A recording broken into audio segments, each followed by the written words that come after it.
రాష్ట్రంలో జగన్మోహన్ రెడ్డి గారు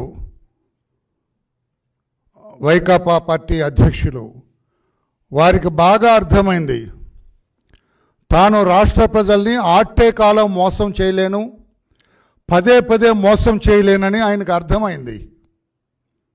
అందుకే నిన్న 13వ తారీఖున పోలింగ్ జరిగింది. 13వ తారీఖు మధ్యాహ్నానికే అర్థమైపోయింది ఆయనకి. ఎప్పుడైతే పోలింగ్ బూతుల దగ్గర బారులు తిరిగి ఓటర్లు నిలబడ్డారో, తెల్లవారుజామున వచ్చే ఓటర్స్ అందరూ కూడా పోలింగ్ బూతుల దగ్గర క్యూలు తేరారో, అతనికి అర్థమైంది తన చీటీ చించేశారనుకున్నాడు, తన దుకాణం బంద్ అయింది అనుకున్నాడు, తన ఖేల్ ఖతం అనుకున్నాడు. అతను ప్లాన్ బి ప్రవేశపెట్టాడు. ప్లాన్ బి అంటే అరాచకం. ఇదంతా ముందుగా వాళ్ళు ప్లాన్ చేసుకున్న కుట్రలో భాగం. అది ప్లాన్ బి. అరాచకం మొదలుపెట్టారు. పోలింగ్ బూతులు క్యాప్చర్ చేయాలని మొదలుపెట్టారు. పోలింగ్ బూత్లో ఎక్కువ మంది తెలుగుదేశం పార్టీకి సానుభూతి పరులు ఓటర్స్ కనపడితే అక్కడ విధ్వంసం సృష్టించడానికి ప్రయత్నం చేశారు. ఈ రకంగా అలజడి సృష్టించి వాళ్ళ ఓట్ల వరకు వాళ్ళు వేయించుకొని మిగతా ఓట్లు పోలింగ్ బూత్లోకి రాకుండా, ఓట్లు వేయకుండా చూడాలని ప్లాన్ బిని ప్రవేశపెట్టారు.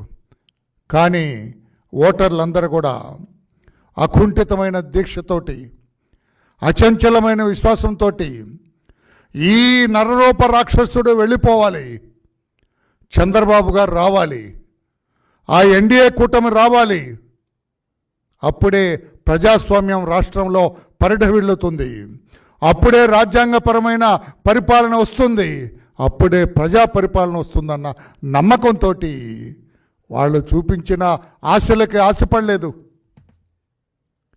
వాళ్ళు ప్రలోభ పెట్టారు, ప్రలోభ పడలేదు. వాళ్ళు భయపెట్టారు, భయపడలేదు.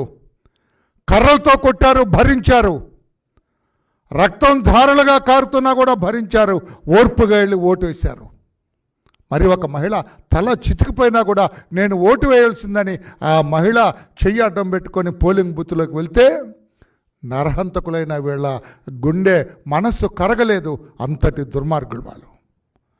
రాష్ట్రమంతా కూడా అన్ని చోట్ల అరాచకం సృష్టించారు, దౌర్జన్యం సృష్టించారు. ఓడిపోతూ ఉన్న నిరాశ నిస్పృహలు వాళ్ళకి వెంటాడుతూ ఉన్నాయి.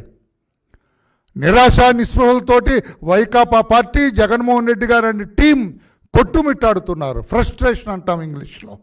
ఫ్రస్ట్రేషన్తో కొట్టుమిట్టాడుతూ ఇష్టం వచ్చినట్లుగా అలజలు సృష్టించి కనిపించిన తెలుగుదేశం పార్టీ కార్యకర్తలందరూ కూడా కొట్టాలని భ్రమించారు. లేదా మాచర్యలో ఏంటండి అరాచకం ఏంటండి? అలా పోలీసు వ్యవస్థ అసలు ఉన్నదా?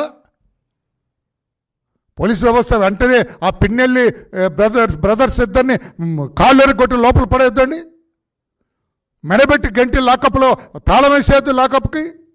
వాళ్ళిద్దరిని ఎట్లా అలౌ చేస్తారండి? ఆ వీడియో మా వాడు కారులో వెళ్తూ వీడియో తీశాడు. అక్కడ ఏదో యుద్ధానికి వెళ్తున్నట్టుగా రాడ్లు పట్టుకొని, కర్రలు పట్టుకొని, కత్తులు పట్టుకొని వాళ్ళు వెళ్తూ ఉంటే చోద్యం చూస్తారా పోలీసులు? తమాషా చూస్తారా పోలీసులు? మీరేమో సినిమా పోలీసా? మీరేమన్నా నిజమైన పోలీసా?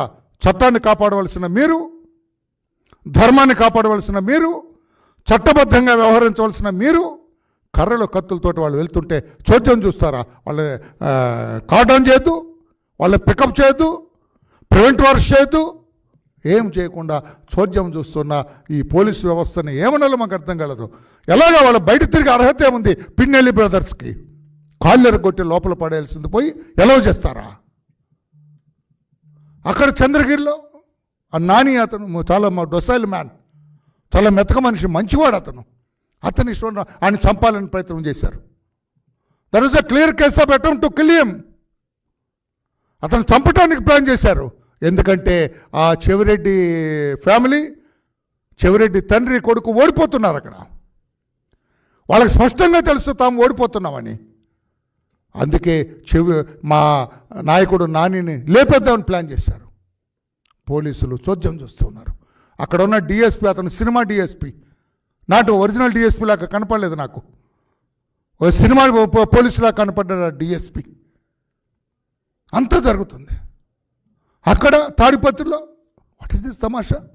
ఈ చెవిరెడ్డి బ్రదర్స్ని అరెస్ట్ చేద్దండి. బ్రదర్స్ తండ్రి కొడుకుల్ని బయట తిరిగి అర్హత ఉందా వాళ్ళకి? కాళ్ళెరగొట్టి మొత్తం బట్టలు తీసి లోపల పడేయాలి ఇద్దరిని. బయట తిరిగి అర్హత లేదని చెప్పాలి వాళ్ళిద్దరికి. అటువంటిది ఇష్టం వచ్చినట్లుగా జీ హుజూర్ అని పనిచేస్తారా? ఏం పోలీస్ అయ్యా మీరు? తాడిపత్రిలో ఎవరే అతను, అనకూడదు, అతను పెద్దారెడ్డి. ఏం పెద్దారెడ్డి? పేరు పెద్దారెడ్డి కానీ చాలా చిన్నారెడ్డి అతను, బుద్ధి లేని రెడ్డి అతను. పేరు మాత్రం బ్రహ్మాండ పెద్దారెడ్డి అని పెట్టుకున్నాడు. ఏమైనా అసలు మనిషివేనాను? మానవత్వం ఉందా? అక్కడ పోలీసులు చైతన్య రెడ్డి, అతను DSP Chaitanya, most useless police officer.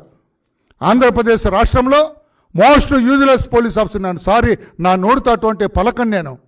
నాకు ఎప్పటికీ పోలీసులు అంటే గౌరవం. నా ఫ్యామిలీ నా రక్తంలాగా ఫీల్ అవుతాను నేను. అతను ఎంత ఎస్కట్ లాగా తిరుగుతున్నాడు డిఎస్పీ. నువ్వు ఎమ్మెల్యే అయితే నాకేంటి, నువ్వు మినిస్టర్ అయితే నాకేంటి, మెడబెట్టి వేస్తావట దెబ్బ లోపల పడతావని చెప్పొద్దు. ఎస్కట్ చేస్తున్నాడు, ఫాలో అవుతున్నాడు పెద్దారెడ్డిని. తీసుకెళ్ళి లోపల పడేయాలా, లాకప్లో పడేయాలా, ఏదో ఊరు తీసుకెళ్ళటం ఏంటి? ఎంత అరాచకం చేశాడండి అక్కడ, ఎంత అరాచకం చేసిన వ్యక్తి అతను. ఈ రకంగా చేస్తుంటే ఇది ఎక్కడే లా అండ్ ఆర్డర్, ఇది ఎక్కడ శాంతి పద్ధతులు అని చెప్పి కూడా నేను అడుగుతూ ఉన్నాను. నేను అన్ని చోట్ల, అనంతపురం జిల్లాలో కానీ ప్రతి చోట దాదాపు 119 చోట్ల 119 కాన్స్టిట్యుయెన్సీస్లో ఈ అరాచకం జరిగింది. 119 విక్టిమ్స్, 25 కాన్స్టిట్యుయెన్సీలు, 25 కాన్స్టిట్యుయెన్సీలో 119 సంఘటనలు జరిగినాయి. అది శాంతి భద్రతలు సజావుగా ఉన్నట్ట, శాంతి భద్రతలు సజావుగా మెయింటైన్ చేస్తున్నట్ట. అందుకే చంద్రబాబు నాయుడు గారు చెప్పారు, మీరు గవర్నర్ని కలవండి. గవర్నర్కి ఒక టీం ఫామ్ చేశారు మా 7గురితోటి. మీరు 7గురు వెళ్ళి గవర్నర్ గారిని కలిసి రాష్ట్రంలో శాంతి భద్రతలు ఎలా ఉన్నాయో ఆయనకి తెలియచేయండి, సాక్ష్యాధారాలతో సహా తెలియజేయమని చెప్పారు. 5 గంటలకు వెళ్తున్నాం, గవర్నర్ గారిని కలుస్తాం.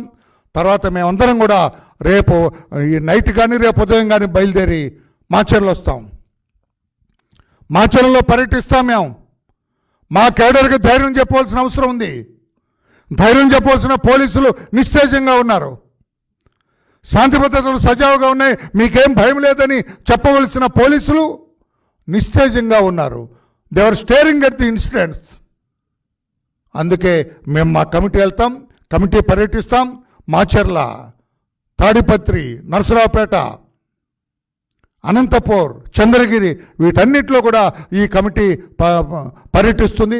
అక్కడ ఏమేమి జరిగిందో వాస్తవాలన్నీ కూడా సేకరించి మా చంద్రబాబు నాయుడు గారికి ఒక నివేదిక కూడా ఈ కమిటీ ఇస్తుందని చెప్పి కూడా తెలియజేస్తున్నాం. గవర్నర్ గారు కూడా దయతో రాష్ట్రంలో ఏం జరుగుతుందో కూడా చూడాలి, ఏ రకంగా వ్యవహరిస్తున్నారో. కొంతమంది పోలీసులు ఇంకా కూడా జగన్మోహన్ రెడ్డి గారు కనుసన్నల్లో నడుస్తున్నట్టుగా ఉంది. అది సరైనది కాదు అని చెప్పి కూడా తెలియజేస్తూ చట్టబద్ధంగా వ్యవహరించండి, మీ పరిధిలో మీరు వ్యవహరించండి. You are answerable to the public, not to Jaganmohan Reddy, not to Chevireddy, or not to Peddareddy or Kethareddy. మీరు ఎవరికి ఆన్సరబుల్ కాదు, మీరు ప్రజలకు ఆన్సరబుల్, చట్టానికి ఆన్సరబుల్, ప్రభుత్వానికి ఆన్సరబుల్. ఆ రకంగా వ్యవహరించండి అని చెప్పి కూడా తెలియజేస్తూ ఈ కమిటీ గవర్నర్ గారిని కలుస్తాం. తర్వాత మాచర్ల తదితర సంఘటనలు జరిగిన ప్రాంతాల్లో కూడా పర్యటిస్తామని తెలియజేస్తున్నాం. Thank you.